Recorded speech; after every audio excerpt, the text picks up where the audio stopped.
దేవునికి నైవేద్యం ఎందుకు పెట్టాలి? నిత్య దైనందిన కార్యక్రమాల్లో ఎంత బిజీగా ఉన్నా రోజు పూజ చేసేవారు నేటికీ ఉన్నారు. ఆదివారం మొదలు శనివారం వరకు ప్రతిరోజు ఏదో ఒక దేవునికి ప్రతీకారం. కొంతమంది ప్రతిరోజు యథావిధిగా పూజ చేసి ఆ రోజు ఏ దేవునికి పూజ చేశారో వారికి ఇష్టమైన వంటకాలను చేసి నైవేద్యం పెట్టేవారు కూడా ఉన్నారు. రోజు కాకపోయినా తన ఇష్టదైవానికి ఇష్టమైన రోజున తప్పకుండా పూజ చేసుకుంటారు. ఏ రోజు ఏ దేవునికి పూజ చేయాలో, ఏ వంటకాలు చేసి నైవేద్యం పెట్టాలో, ఆ పదార్థాల వల్ల మనకు ఉపయోగం ఏమిటో తెలుసుకుందాం. ఆదివారం. వారంలో మొదటి రోజు ఆదివారం. అందరికీ ప్రత్యక్ష దైవమైన సూర్య భగవానునికి ప్రీతికరమైన రోజు. ఈ రోజు సూర్యుడిని ప్రశిస్తూ ఆదిత్య హృదయం చదువుకుంటారు. దీనివల్ల అనారోగ్యంతో బాధపడే వారికి ఆరోగ్యం చేకూరుతుందంటారు. అలాగే ఆ ఆదిత్యుని భక్తితో కొలిచి పాలతో బియ్యం పరమాన్నం చేసి నైవేద్యం సమర్పిస్తారు. తర్వాత భక్తితో ఆ ప్రసాదాన్ని తింటారు. ఇలా చేయడం వల్ల మనసుకు ఆనందంగా ఉండడమే కాకుండా పరమాన్నం చేయడానికి వాడే పాల వల్ల శరీరానికి ఎంతో కొంత మేలు జరుగుతుంది. అలాగే దీంట్లో వేసే బెల్లంతో ఉండే కాల్షియం వల్ల ఎముకలకు బలం చేకూరుతుంది. తర్వాతి రోజు సోమవారం. ఈ రోజు పరమేశ్వరునికి ప్రీతికరమైన రోజు. నీలకంఠుడు అభిషేక ప్రియుడు. శివభక్తులు ఆ రోజు శివునకు పాలు, కొబ్బరి నీరు, తేనె, మంచినీరు, పెరుగుతో అభిషేకం చేస్తారు. కొబ్బరికాయలు, పండ్లు నైవేద్యం పెడతారు. మహేశ్వరుడికి అభిషేకం చేశాక తీర్థాన్ని భక్తులకు కళ్ళకద్దుకొని పుచ్చుకుంటారు. అభిషేకానికి ఉపయోగించే పదార్థాలన్నింటిలో అనేక ఔషధ గుణాలు ఉన్నాయి. ఇవన్నీ మనకు ఉపయోగపడేవే. అవి ఏ విధంగా ఉపయోగపడతాయి? వాటిలో ఉండే ఔషధ గుణాల గురించి గతంలో తెలుసుకున్నాం. తర్వాతి వారం మంగళవారం. ఈరోజు ఆంజనేయ స్వామికి, సుబ్రహ్మణ్యేశ్వర స్వామికి ప్రీతికరం.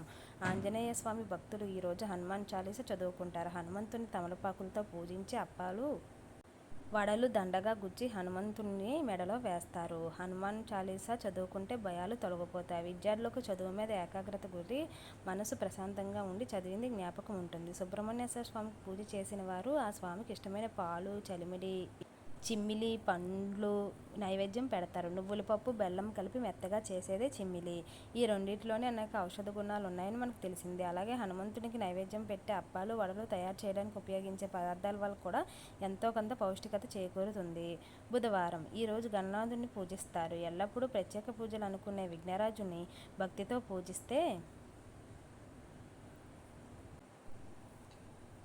పూజిస్తే మనకి సకల శుభాలు జరుగుతాయి. ఆ తర్వాత ఎటువంటి ఆటంకాలు కలగవు. అంతా శుభకరమే. వినాయకునికి ప్రీతికరమైనవి ఏమిటో అందరికీ తెలిసిందే. ఆయనకు బియ్యపిండితో చేసిన కుడుములు, పళ్ళు అంటే ఇష్టం. వాటిని ఆ మంగళ స్వరూపుడికి నైవేద్యంగా పెట్టి ప్రసాదంగా స్వీకరిస్తారు. అలాగే అయ్యప్ప స్వామి భక్తులు కూడా ఈరోజు అయ్యప్పను పూజిస్తారు. తర్వాతి వారం గురువారం. ఈరోజు సకల విద్యలకు అధినేత అయిన సరస్వతీదేవిని పూజిస్తారు. అలాగే సాయిబాబా భక్తులు గురువారం నాడు ప్రత్యేక పూజలు, భజనలు చేస్తారు. బాబాకి ఇష్టమైన రవ్వ కేసరి, గోధుమ రవ్వ, చక్కెర, పాలతో చేసిన నైవేద్యం పెడతారు. భక్తులు సాయిబాబా గుడికి వెళ్ళి కొబ్బరికాయ కొట్టి నైవేద్యం పెడతారు. తర్వాతి వారం శుక్రవారం. సకల సంపదలను ఇచ్చే లక్ష్మీదేవికి ప్రీతికరమైన రోజు. ఈ రోజు అందరూ ఇంట్లోని బయట శుభ్రంగా కడిగి ముగ్గులు పెట్టి గుమ్మాలకు పసుపు రాసి బొట్టు పెట్టి తమ ఇంట్లోకి లక్ష్మీదేవి రావాలని అష్టలక్ష్ములకు పూజలు చేస్తారు. అమ్మవారికి ఇష్టమైన క్షీరాన్నం, పులిహోర, దద్దోజనం ఏది వీలైతే అది చేసి నైవేద్యం పెడతారు. తర్వాతి వారం శనివారం. శనివారం అంటే వెంటనే గుర్తుకు వచ్చేది ఆపద మొక్కుల వాడైన వెంకటేశ్వర స్వామి. ఈ రోజు వెంకటేశ్వర స్వామికి అత్యంత ప్రీతికరమైన రోజు. అలాగే శనీశ్వరునికి కూడా శనివారం ప్రీతికరం.